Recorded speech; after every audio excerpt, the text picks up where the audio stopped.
Dneska je to dnes 7 dní od založení, jak můžete vidět, tak v té kvasné roce se nic neděje, takže přišel čas se na to podívat, jak vypadá ananas a ananasové víno. A budu to dneska zkoušet předsedit a určitě budu přidávat cukr, protože ten bude 100% na nule. Ananas vypadá v pořádku. Žádná plíseň, protože jsem to teda průběžně promíchával, byť teda občas mimo záběr. Tak to scedím a uvidíme. Tak, vemu si na to tenhle cedník. Budu doufat, že nic nevyliju.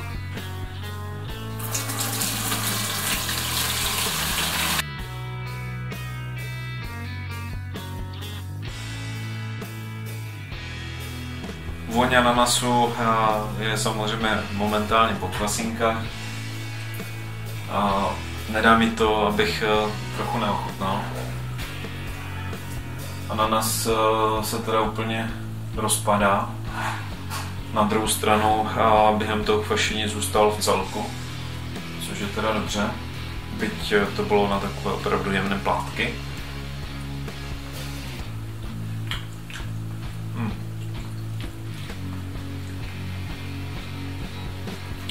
Chuť ananasu už tam teda moc není, ale cítím tam teda alkohol a kvasinky.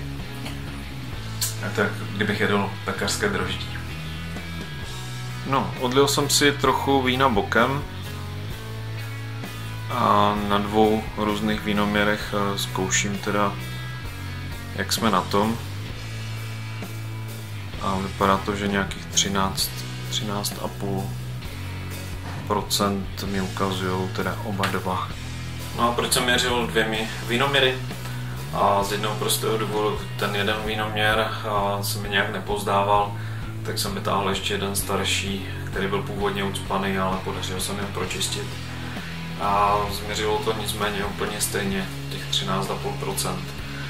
A to množství toho alkoholu určitě může odpovídat vzhledem k tomu cukru, který jsem přidával, a i vzhledem k tomu, kolik cukru mohl obsahovat ten ananas. Byť to byly jemné plátky, ale nelisoval se mi je, tak ty kvasinky si poradily i s tím cukrem v tom ananasu. Chci mít určitě víno sladší a použil jsem vlastně Bionos kvasinky, které by měly zvládnout nějakých 15 až 17% alkoholu. Takže budu chtít určitě přidat cukr. Věřím, že v tomhle cukr tuto chvíli není asi žádný. Takže zkusím je ochutnat. U porčáku se nečuchá a úplně stejně by to mělo být asi po týdnu kvašení z toho vína. Byť už se na té kvasné rource nic nedělo, ale opravdu ty kvasinky tam jde cítit opravdu hodně. Neskusíme chuť.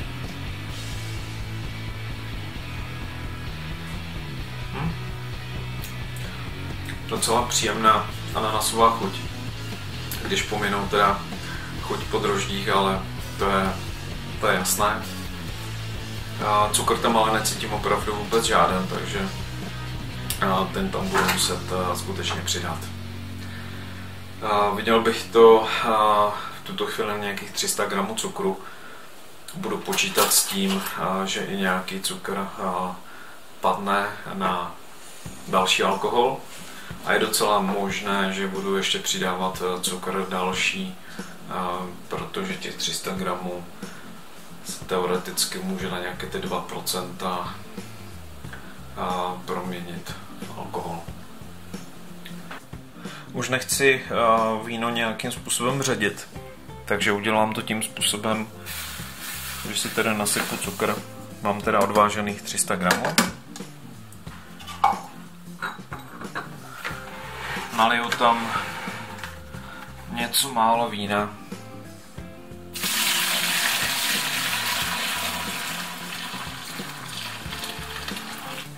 Ve kterém se to budu snažit rozmíchat.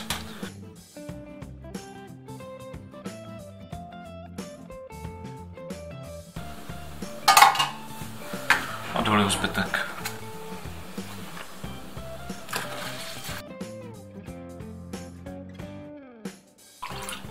No jak vidíte, tak chtělo by to přesně 10-litrový demižon, jelikož mám nějakých 9 litrů vína, ale bohužel v tuto chvíli nemám žádný 10-litrový volný, takže musím to oželet, musím to udělat tímhle tím způsobem. Respektive 10-litrový mám ten kvasný Pelignazelli, takže změna, donesu si ho a přeliju to tam. Tak já jsem zpět a přece jenom došlo na tu kvasnou nádobu a upozorňuji dopředu, ano vím, není to ideální, nebude úplně plná, bude tam velká plocha na té hladině, takže lepší by byl demižon, ale pro mě momentálně lepší řešení, než mít tady prostoru nějakých 6 litrů vzduchu, takže tady toho bude podstatně méně. Jakmile nalahuju víno, které mám v 10, tak to šoupnu do té 10 přímo do lepšího demižonu. Takže to přeliju do tohohle z toho.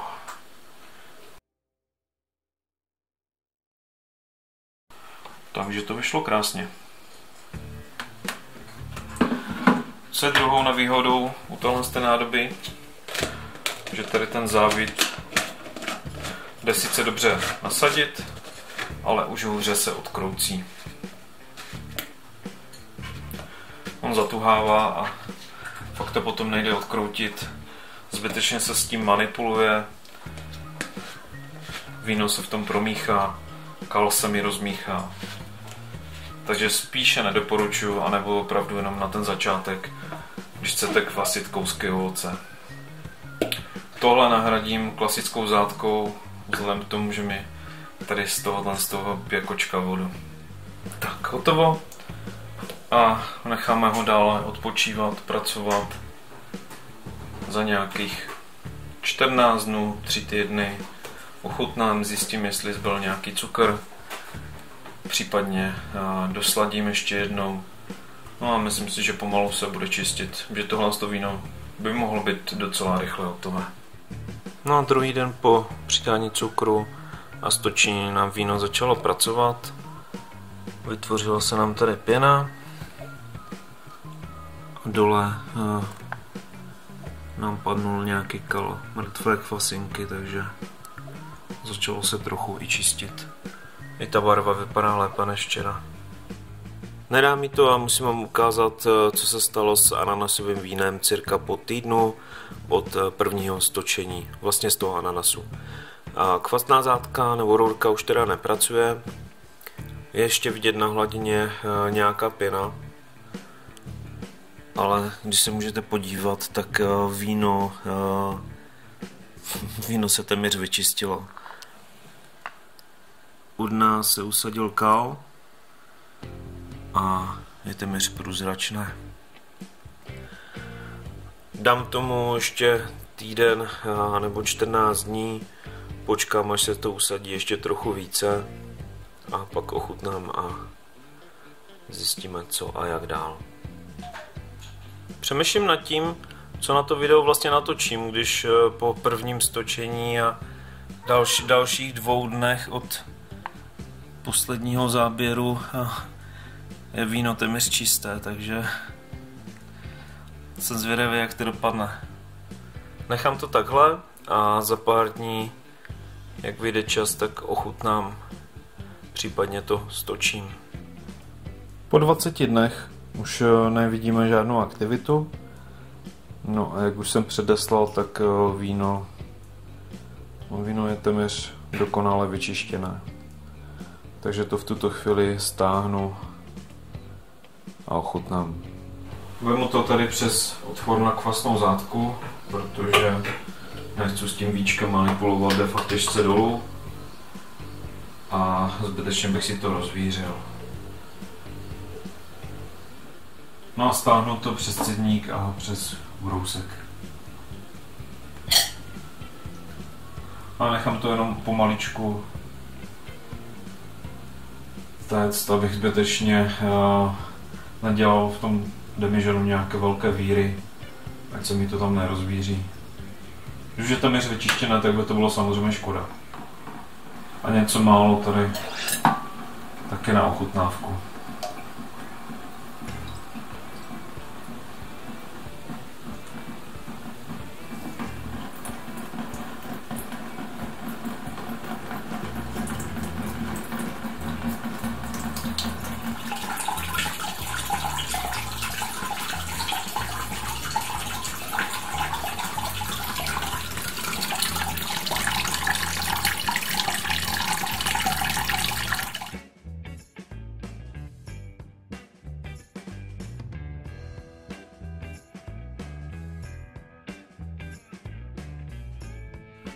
Ta trocha kalu, kterou nasaju, tak nevadí, ale to nejhrubší je pryč, ono se to víno stejně ještě bude čistit. Takže mám staženo, počkám, až mi tady dokape ta trocha a půjdu ochutnat a přelít vlastně zpátky, nebo stáhnout zpátky do vodního demižonu. No a protože to víno bude zůstávat v tom 10-litrovém demižonu, nebo tak kvasné nádobě a bude to mít docela velkou hladinu, co se týče plochy, tak mám strach, aby se to neskazilo, případně nějak nezoxidovalo, takže přidám 0,2 gramu pyrosyřičitanu. No a šopnu je rovnou do toho demižonu předtím, než tam budu stáčet znova to víno. No jak jsme na tom schutí a zvoní, to hned zjistíme.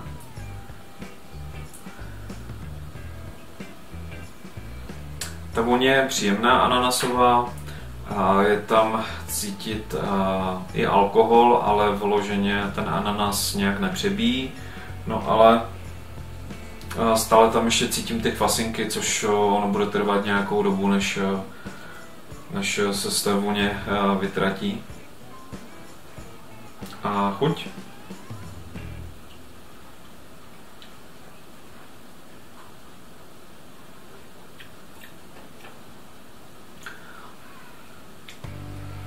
Chuť je příjemná.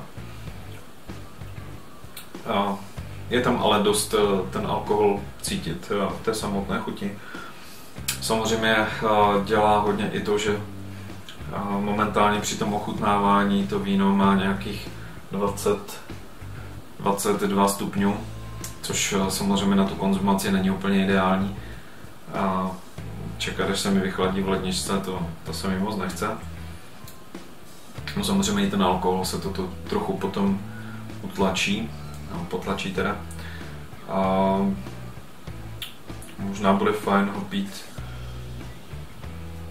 asi jako to bílé víno, ale lehce teplejší, takže možná těch 13-14 uvidím, vyzkouším v budoucnu. Ale ten cukr mi tam ještě trochu chybí.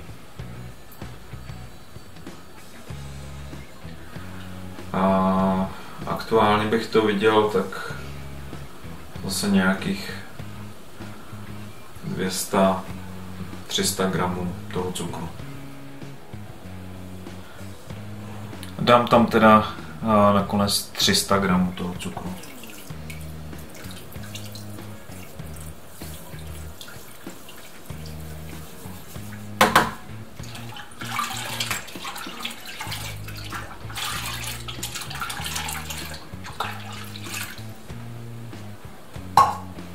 A dokladně rozmíchám, aby se rozpustil.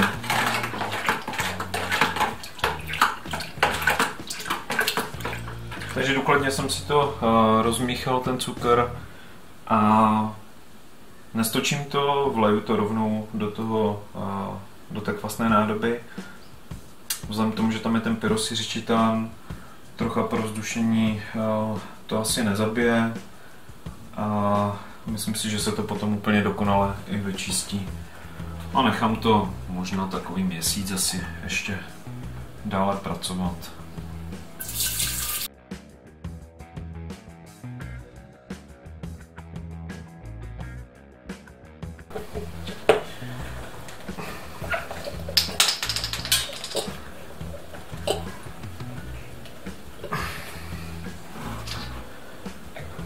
No to po 3 týdnech od doby, kdy jsem přidal cukr a když jsem víno poprvé vlastně stáhnul, tak jak už jsem říkal v předešlých částech videa, se docela dobře vyčistilo. No, přišel čas na to stáhnout do menšího demižonu. Díky testu bag-in-boxu jsem si uvolnil 10-litrový demižon. No a teď do něj stáhnu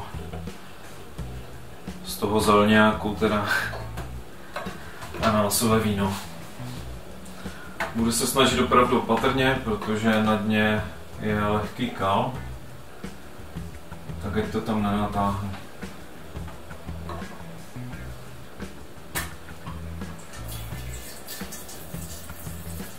No, ale nedá mi to, abych samozřejmě nevyzkoušel.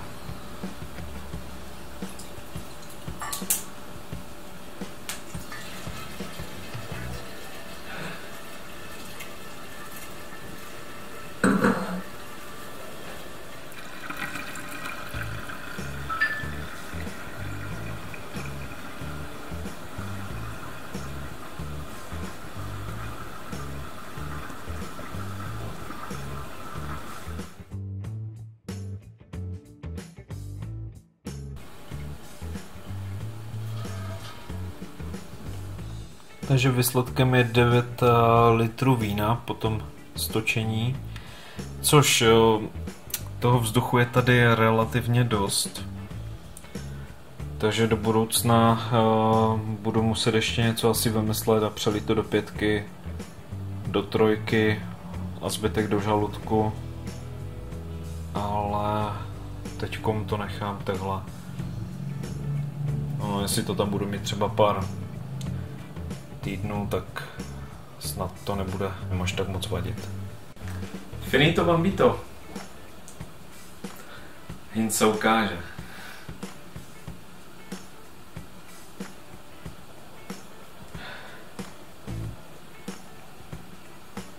Přemýšlím, čím bych vám to přirovnal. Černý rybíz to byly bompary, bombony. Ananas. Ananasové bombony, taky si takové nějaké pamatuju. Vůně trošku možná přezrálejší ananas a do toho alkohol, ale samozřejmě je to tím, že to víno teď ochutnávám ve stavu, kdy je v pokojové teplotě, takže vychlazené by mohlo vypadat ve výsledku i trochu jinak. No a teď ta chuť.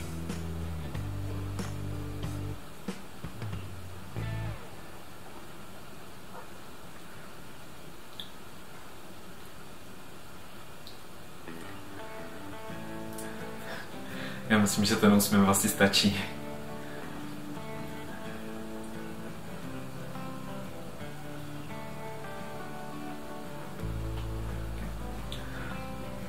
Člověk se musí radovat, nebo umět radovat, když se mu něco povede.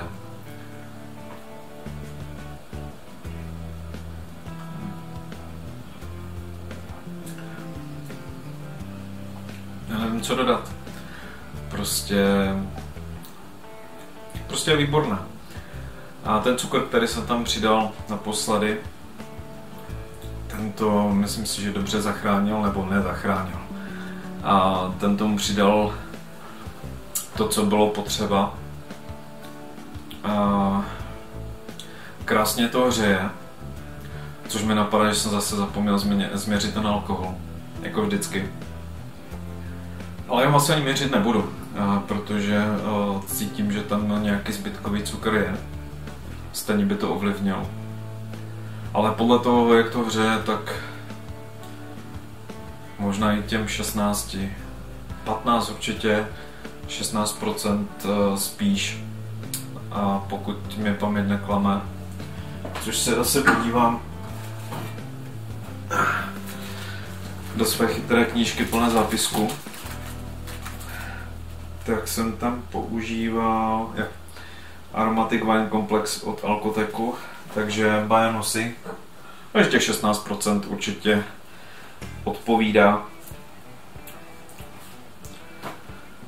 Nebylo to vůbec nic těžkého, tohle ananásové víno. prakticky okrájet ananas, udělat z něho malé části, já teda mixérem,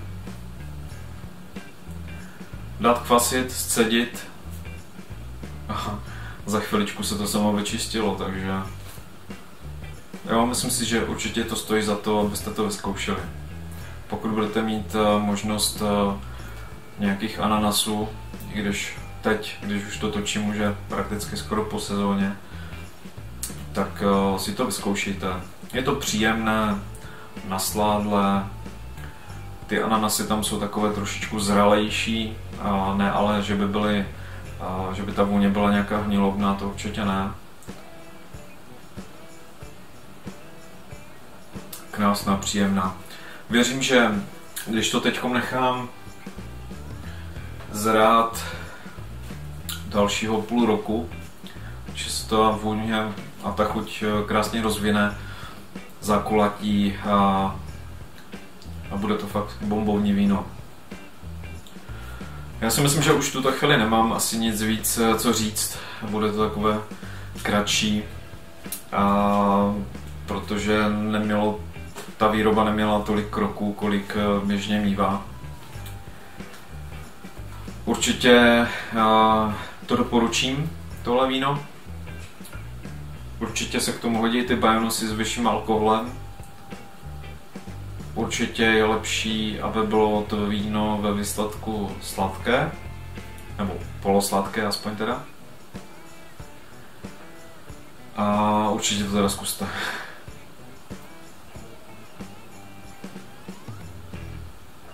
Myslím si, že příští rok toho dělám trochu víc. Tak jo. Díky za to, že mě sledujete. Tlačítko dole odebírat, věřím, že znáte, že už mě odebíráte. A přeju vám, ať se vám to víno povede, ať mě sledujete dále. Komu se líbí, budu rád za palec nahoru. No a budu se těšit u nějakého dalšího videa, takže na zdraví.